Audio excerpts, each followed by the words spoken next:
Hi everybody, welcome to Oxford News This Week. I'm Terry Stiles, back in the saddle beside my favorite co-host, Jim Hughes. Hi Jim. Hey, how are you? Before we get started on the news, I'd like to mention that funding for OCTV comes from you, the viewers, through your payments to Spectrum, AT&T, or Comcast. Due to more residents switching over to streaming instead of traditional cable television, as a result of those changes, public access funding, including OCTV, has ebbed significantly in the past few years. Therefore, we will be adjusting our programming schedules accordingly. Jim? In order for us to remain local source of news, education, and local important information, we still want to be able to do that on the basis of our limited budget right now. We will be retooling the news in a different format. In the next few weeks, we will be delivering the local news in an update burst that you can still watch on AT&T, Spectrum, Roku, Comcast, Facebook, or even our YouTube channel. I do assure you that we will keep up to date on all the changes and keep you up to date on all the changes that OCT may be going through. Again, welcome to this edition of Oxford News This Week.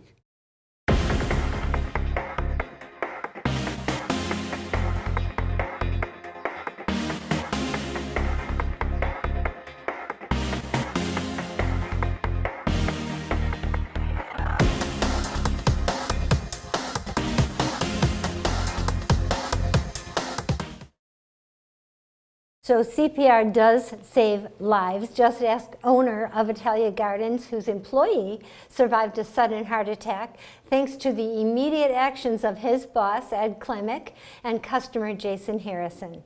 During his shift, 9-year employee Chris Gallagher was found by the customer, and his boss, face down, not breathing, unresponsive, and without a pulse in the restaurant parking lot.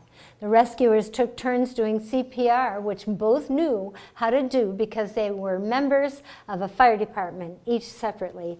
Harrison is a firefighter paramedic with the Washington Township Department, and Klemick is the Atlas Township Assistant Fire Chief and soon-to-be chief, and an EMT first responder. The pair were able to keep Gallagher alive until the Oxford EMTs arrived. Gallagher is recovering at home. Jim? Good news there. After placing third their qualifying matches this past month, the Oxford RoboCats have won their first along with the Autonomous Award in the Michigan District Kettering University event during Alliance selection. Oxford was chosen by the captain of the #1 Alliance from Strike Zone in Lapeer alongside another Lapeer team. The Alliance went undefeated in the playoff matches and then went on to win in competition. The Autonomous Award goes to the team that demonstrates consistent, reliable, and high-performance operations during the autonomous period of the match. Their next district qualifying competition will be at Saline High School on March 21st through the 23rd. To keep on track of the team's success, they almost implore you to visit their Facebook or Instagram pages. Terry. That's a great competition. One of the last Catholic bookstores in Metro Detroit is embarking on a new chapter in Oxford. The Catholic Cove Catholic Bookstore new location had an official grand opening in Oxford in early February at the Legacy 925 complex. Founded in 1999, this is the store's third location. After the original owner retired in 2016, volunteers took over, turning it into a 501c3 nonprofit. Along with books, the store sells Catholic-themed artwork, children's toys, rosaries, and jewelry. The extra room at the new place will allow for tea elements such as sitting areas, both indoors and outdoors, where customers can sit and enjoy free cookies or a coffee bar. Manager Jeanette Pardanoff says, Celtic Cove is more than just a store, it's a ministry where she and the entire volunteers pray for every person who walks through the doors. She hopes to use the space to host family nights to raise money to support other Catholic causes. Jim? The Oxford wrestling season has come to a close. Junior Cheyenne Frank is a state champion. Again, after winning the girls wrestling 120 weight division, she capped off the perfect season at Ford Field. early in her 100th career victory with this win. She's the first female wrestler to win an individual state championship in Oxford Wrestling's program history. She's also the first individual state champion since 2012. Two other Wildcats became all-state male wrestlers during this year. Senior Luke Johnson took second place, and runner-up at the 175 weight class, junior Gavin Lewis placed third in the 113 class with a group of three. A total number of all-state wrestlers. Oxford's wrestling history is now 85. Congratulations to all three on their wonderful season and a great way to cap it off. Terry. Got a little sports in there. Congratulations to that young lady. The Michigan Department of Natural Resources recently concluded a community-based wolf survey in the Lower Peninsula, hoping to use the survey to see if there is any potential of finding gray wolves in the lower part of the Mitten. The public could report sightings, photos, and other evidence of wolf presence to the DNR at the Eyes in the Field website. Last year, the DNR said that the 2024 winter wolf population found a minimum of nearly 800 wolves in the Upper Peninsula, an increase of over 1,000 from 2022, and estimates nearly 160 different packs last year. The Winter Wolf Survey for this year ended on March 10th, and the results have not yet been released, but keep an eye on it. Next, we're going to look at Behind the Lens. Thanks, Terry. Behind the Lens, always a favorite segment here from the North Oakland Historical Society in our Behind the Lens segment. Spring is definitely on the way as the temperature starts to warm up. Baseball fever in the air. In a collaboration with the Northeast Oakland Historical Society, the Oxford High School varsity baseball team will be decked out in a brand new old uniform. The team will be wearing uniforms inspired by the Oxford's 1925 team, a tribute to 100 years of Oxford baseball. Again, looking forward to that.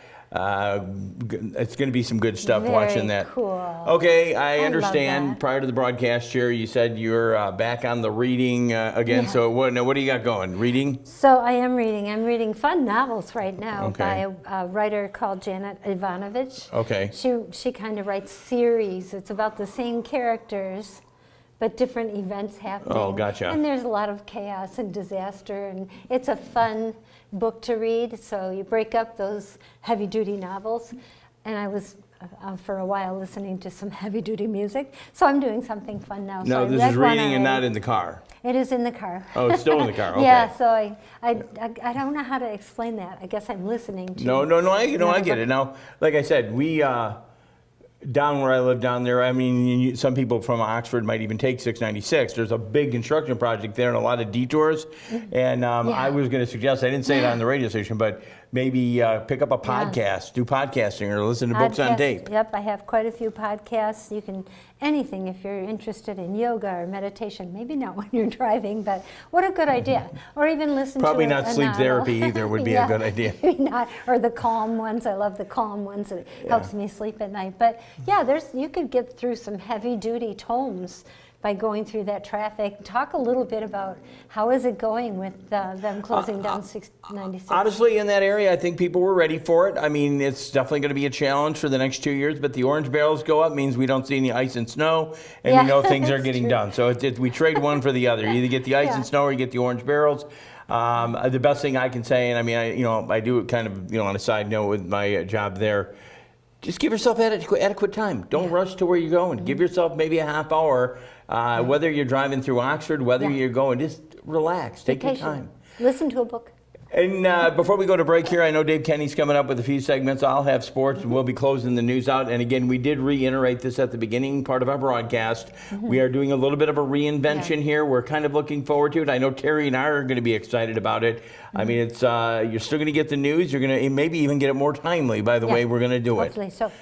Look for Terry to do a news update soon. So coming back, we'll have Dave Kenny and Auto Talk and Science in the News. We'll take a look at sports. We got a big sports story here in Oxford, maybe kind of a little bittersweet of a sports story. Yeah, it is That's bittersweet. coming up on Oxford News This Week.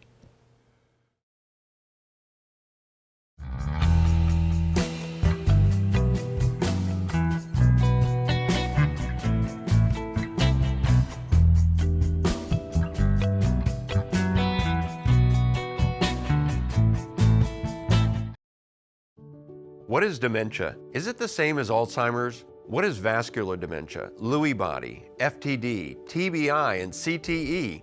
If someone has memory loss, does that mean they have dementia? Millions of Americans ask these questions every day. I did too, and I learned. My wife Ginny developed dementia. I didn't know what to do or what was coming next. I'm Kevin Jameson, volunteer and president of the Dementia Society of America. I'm excited to offer you a free guide to understanding dementia. It's filled with facts about dementia, care planning, how doctors can help, and ways to keep your brain as healthy as possible. The Dementia Society of America is a national nonprofit, and we're ready to answer your questions. You want to live life to the fullest. I know that. Ginny did too, and I'm confident that we can help. Get your copy of the guide. Go to 1-800-DEMENTIA.org or call 1-800-DEMENTIA. Thank you. Welcome to this edition of Auto Talk. I'm Dave Kenny, and this story is taken from Automotive News. Cadillac is preparing to launch a roomier version of its electric Escalade, offering extra space for people and cargo for about $2,700 more. General Motors luxury brand on March 5th revealed the 2026 Cadillac Escalade IQL, a nameplate it confirmed a year ago and the counterpart to the gasoline-powered Escalade ESV. Production of the Escalade IQL will begin around mid-2025 at GM's Factory Zero electric vehicle assembly plant in Detroit. The vehicle will be sold globally and come in 4 trims: luxury, sport, premium luxury, and premium sport. Pricing will start at about $132,695 with shipping versus $129,990 for the standard length Escalade IQ. The Escalade IQL is an important addition to the Escalade franchise and the Cadillac portfolio, John Roth, Vice President of Global Cadillac, said in a statement. He goes on to say, with the Cadillac Escalade IQL, Cadillac now offers a full lineup of internal combustion and all-electric Escalade options for our customers, no matter what the propulsion. The Escalade IQL has the same 136.2-inch wheelbase as the Escalade IQ, but is about 4 inches longer. It has more legroom in the third row than the Escalade IQ and about 6 inches extra cargo space when the third row is folded, Cadillac said. The Escalade IQL carries over much of the technology and content found in the 2025 Escalade IQ, which entered production last year. Both share a 205 kilowatt-hour battery that offers Cadillac estimated 460-mile range, with the Escalade IQL able to regain, that is, 116 miles of range in 10 minutes while plugged into a fast charger. In Velocity Max mode, both SUVs generate 750 horsepower and 785 pound-feet of torque. The Escalade IQL is capable of towing up to 7,500 pounds. That's compared with 88,000 pounds for the Escalade IQ, Cadillac said. Both offer Cadillac's Magnetic Ride Control 4.0 and adaptive air ride suspension technologies for a smooth ride on 24-inch wheels and 35-inch tires. On the inside, the Escalade IQL adopts the Escalade IQ's 55-inch curved display screen that stretches the width of the cabin. Both offer an available executive second-row package, which gives passengers 12.6-inch personal screens, a rear command center, wireless phone charging pads, and massaging seats. The Escalade IQL offers a 21-speaker AKG audio system standard, while the executive second-row package has up to 42 speakers, Cadillac said. GM's Super Cruise hands-free driver assist technology will be standard on all trims and come with a 3-year OnStar plan. Escalade IQL delivers on the promise of innovative design paired with iconic performance achieved from this EV-specific architecture, Al Oppenheiser, the vehicle's chief engineer, said in a statement.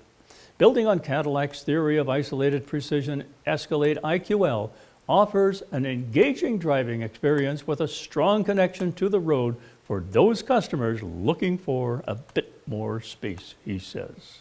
Well, that's it for this edition of Auto Talk. I'm Dave Kenny. Stay tuned to Oxford community television.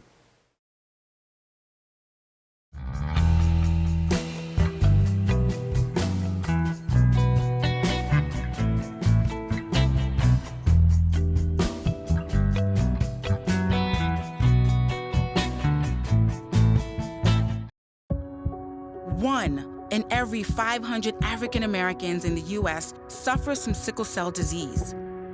1 in 3 African American blood donors is a match for patients with sickle cell.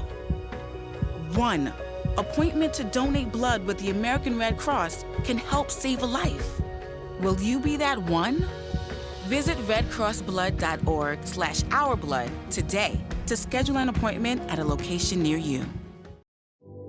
When a crisis hits, close to home and across the globe, nonprofits are on the front lines, ready to serve. Keep coming. The demand for charitable services has skyrocketed, and nonprofits are rising to meet the needs. Healing, nurturing, rescuing, honoring, protecting, caring, inspiring. The work of philanthropic organizations of all sizes, across all missions, has never been more important. And it's donors and volunteers like you who make all this possible. Thank you. Together, we change the world. The Nonprofit Alliance. Back with you on Oxford News this week. Great to have you along with us. Hope you're doing well wherever you are. We did speak about this just a bit earlier, but the Oxford wrestling season came to a close in spectacular fashion. Junior Giant Frank became a state champion after winning the wrestling 120 weight class. She actually capped off a perfect season at Ford Field. Individual champions of that wrestling program made history as well. She's also the first individual, a state champion, female individual since 2012. 2 other Wildcats became all-state male wrestlers, senior Luke Johnson, and of course, second place going up to the runner-up in the 175, junior Gavin Lewis. Third in at the 113 weight. As well, a win from the group with 3 in a row. A total number of all-state wrestlers in the Oxford wrestling history is now 85. Again, congratulations. A wonderful season on the mat. I also want to thank Mr. Meyer, who donates his time when he can, and he announces those wrestling meets for OCTV. And if you don't know anything about wrestling, Mr. Meyer is going to break it down. Make sure to stay tuned. We have a lot of that here on OCTV. Coming up, it could have been a sports story, but we made it our last story today. Terry Stiles going to be saying a very special last story, maybe a bittersweet for some of us in Oxford, but congratulations going out to a new position from a former coach. That's all I'm going to tell you. Coming up in the last story. Oxford Sports, that's it for this segment. We'll be back with more right after this.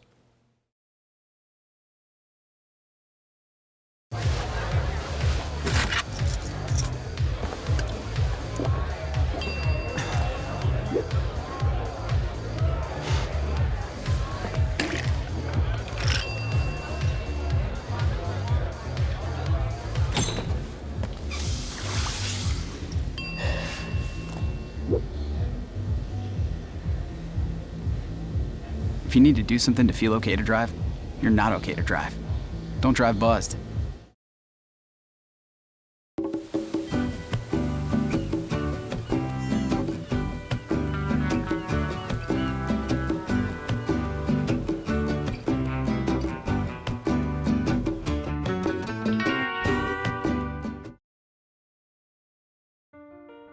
My son Ian was diagnosed with a brain tumor at the age of 16 months. The outlook was pretty rough. We had no hope until St. Jude rescued us. I mean, they saved him. But then it turned out he had a second cancer. To this date, we are 12 years into this journey, and from day one, we've never once seen a bill. It gave us the peace of mind to know that we're there with our son, and we're gonna beat cancer together. Now, he is doing really, really well. He's alive because of what St. Jude has done. He's here because of the doctors who came before, their blood, their sweat, their tears, of every day being in that hospital, the knowledge that has been accumulated and shared with everyone else around the world. You know, this is how we get rid of this, how we help kids beat cancer all over.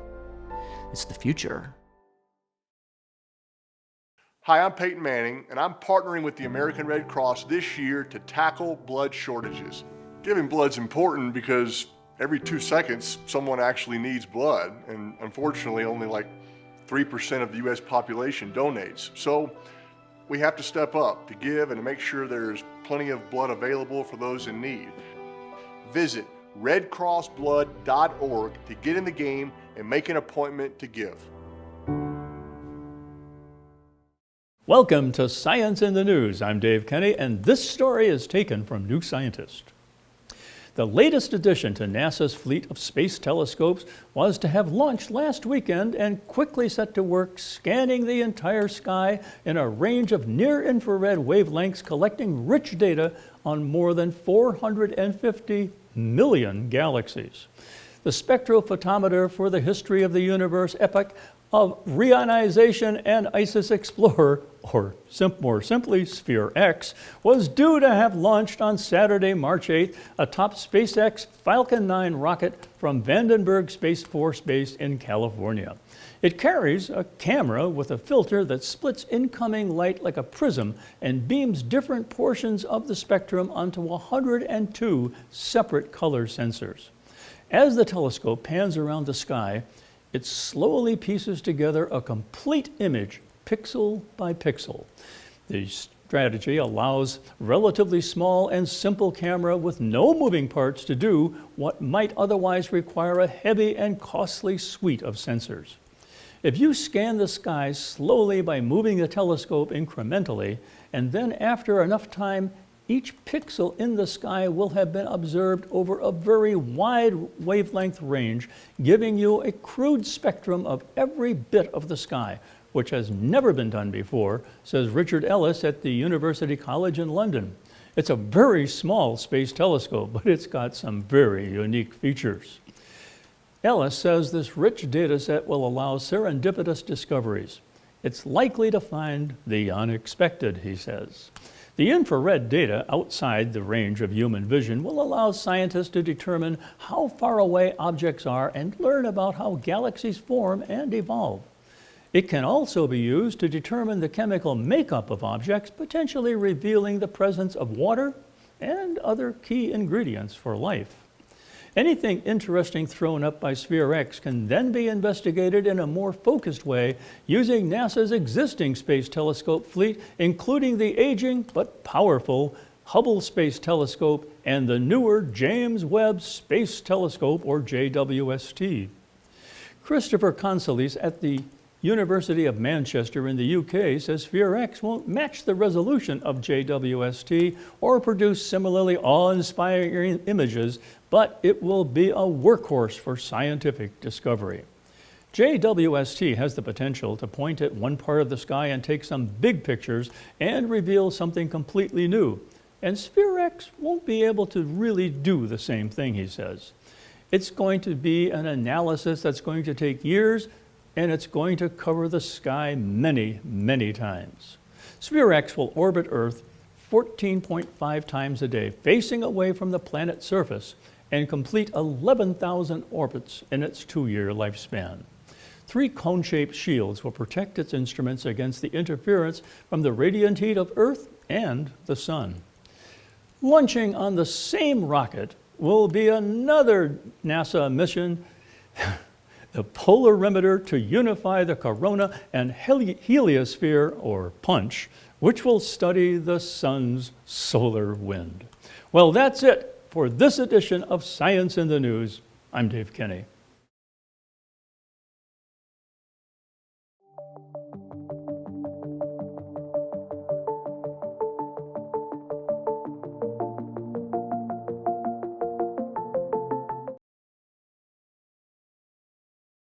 And in our last story, Oxford head football coach Zach Line is saying goodbye to Wildcat country, even though he's from here. After 5 years coaching at his high school alma mater, Line is headed back to the NFL. Congratulations to him. He accepted, happily I'm sure, an assistant coach position with the Denver Broncos as a special terms quality control coach. I wish I knew what that was. Line started at Oxford after a career as a player, spending 7 years with the Minnesota Vikings, the New Orleans Saints. He'll be joining a coaching staff that includes his former head coach in New Orleans, Sean Payton. In an interview with the Detroit Free Press, Line said it is bittersweet to leave Oxford. He says it was the opportunity right for him and his family at the time, describing his time coaching in his hometown was a blessing. Line was born and raised in Oxford, and he began his football career here too. We're so proud of him. In his final season as coach, he led Oxford to its first ever OAA Red League title and advanced to the second round of the playoffs. He was voted two-time OAA Red Coach of the Year and Regional Coach of the Year. Even though the Lions reign supreme in Michigan, Line says he hopes that there will be some new Bronco fans in his hometown. The Oxford Athletic Department says thanks Coach Line for his contribution to the program. That's our last story, and I'm pretty sad about that because it was really fun having an alumni be a coach here and do as well as he did. We had the opportunity, and as I say, during I've only been on sideline one time for the football this year, and it was during, I think it was senior night. And usually you can't get a coach. There are coaches, and I'm not mentioning any names, but he coached here. You didn't want to go down and speak to him, but Coach Line took a little bit of an interview for OCTV, and he said it all right there. He goes, "I love this community," and a top-notch guy, a great guy for the program, and we're gonna miss him. Really it's unbelievable. The boys rallied around him. This football, probably over the last few years, was a team that had a lot of adversity along with all the Oxford students. And he stuck with them. And nothing but good things to say about Coach Zach Line. And we wish him well with the Broncos. Now we're going to cheer for the Broncos. When you play Honolulu Blue, I don't know, buddy. And it's going to be... Yeah, that's going to be tough. and you know what? All the TV stations will pick up. Former Oxford... Zach, you're going to go on what we call, and I like Matt Stafford, you're going to go on the Matt Stafford list, okay? We like you up to one game a year, okay? And he is putting Oxford on the map for good reasons. Oh, no doubt, no doubt. Yeah, that's great. Like you said, I know he's going to... And, the thing about Zach, you've seen him down at the chili cook-offs. He comes down there and he does all that every year. Good guy. So you will be missed, Zach. Zach, you're always welcome here at OCTV. If you want to come in and just speak on behalf of your family or whatever, feel free to contact our office. We'd love to talk to you before you went out to Denver, okay? Yep, we're going to give that a try. Anyways, there we go. Do we say good stuff? I think we're done. Okay, well, anyways, look forward to seeing this young lady over here on the news. I'm looking forward to seeing her on an update basis. It's going to be definitely different. We've been doing it this way for 30 plus years. Long time, anyways, it's going to be a reinvention like everything else.